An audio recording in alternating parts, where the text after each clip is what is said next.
청취자 여러분, 안녕하세요. 오늘 저희가 함께 깊이 살펴볼 자료는요. 원주 침례교회 최동진 목사님의 사사기 강해 설교입니다. 5번째 시간이었던 복임에 머물러 있지 맙시다 라는 제목의 설교인데요. 네, 사사기 2장 1절에서 5절 말씀을 통해서 이스라엘 백성들이 왜 복임이라는 곳에서 울었는지, 그리고 그 눈물이 과연 무엇을 의미하는지 한번 파고 들어가 보겠습니다. 네. 이 설교가 참 중요한 지점을 짚어주는데요. 우리가 흔히 생각하는 어떤 감정적인 후회랑 삶이 진짜 바뀌는 회개, 그 차이를 아주 명확하게 보여주고 있습니다. 아, 감정과 진짜 회개의 차이? 그렇죠. 특히 이제 길갈이라는 장소에서 복임으로 하나님의 사자가 이동하는 그 경로가 아주 흥미로운데요. 왜 하필 그 약속의 장소였던 길갈에서 시작해서 책망의 장소인 복임으로 갔는지 그 시작점부터 좀 봐야 할 것 같아요. 네, 맞아요.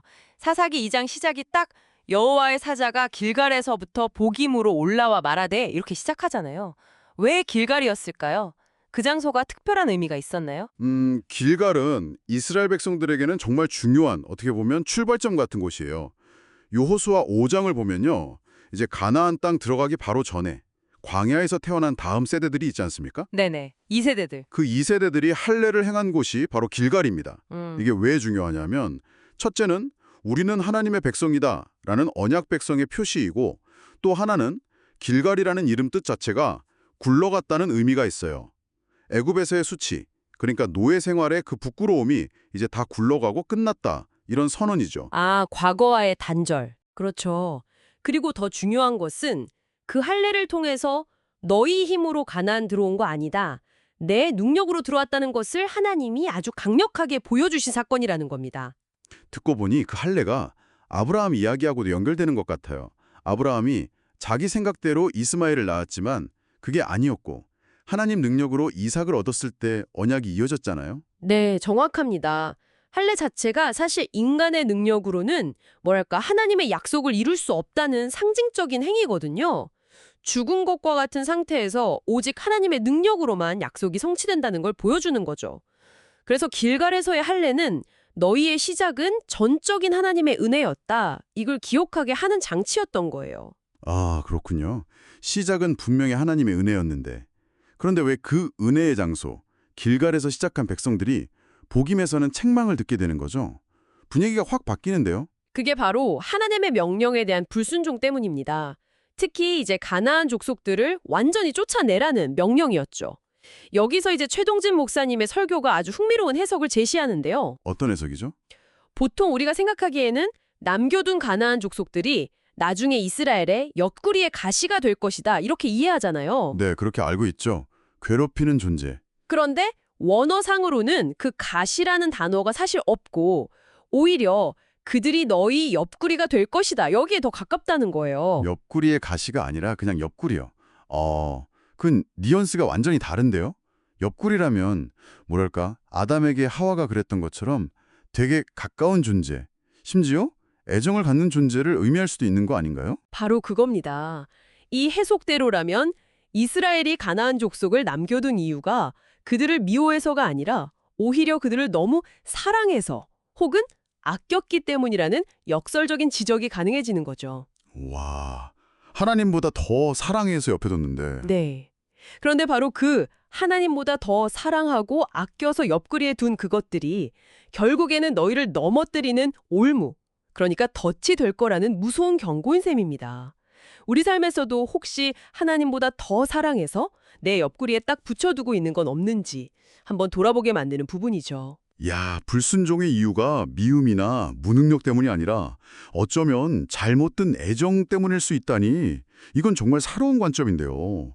자, 이 책망을 듣고 백성들이 크게 소리 높여 울렀다고 하잖아요. 네, 그래서 그곳 지명이 복임, 즉 우는 자들이 되었죠. 그리고 제사까지 드렸어요.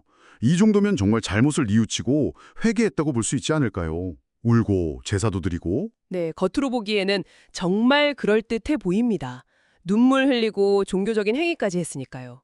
그런데 바로 이 지점을 이 설교가 아주 날카롭게 지적하고 있어요. 어떤 점을요? 바로 다음 구절들, 사사기 2장 11절 이하를 보면요.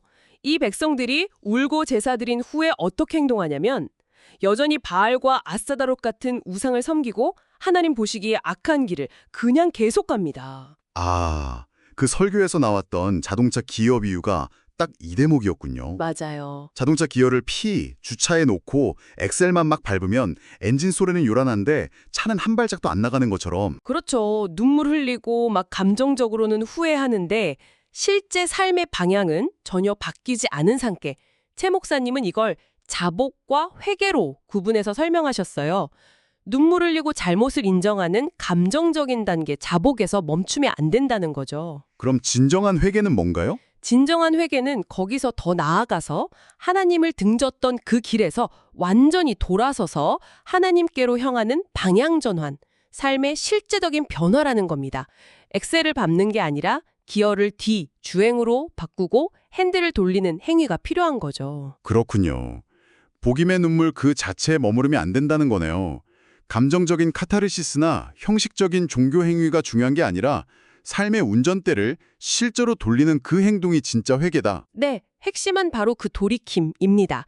이스라엘 백성들처럼 울고 나서 다시 세상으로 원래 가던 죄의 길로 돌아가는 게 아니라 우리가 일상 속에서 이게 잘못됐구나 깨달았을 때 즉시 하나님께로 방향을 트는 것, 그 실천이 중요하다는 거죠. 네, 오늘 말씀 참 깊이 생각할 거리를 던져주네요. 그래서 마지막으로 우리 청취자 여러분께도 한번 질문을 던져보고 싶어요.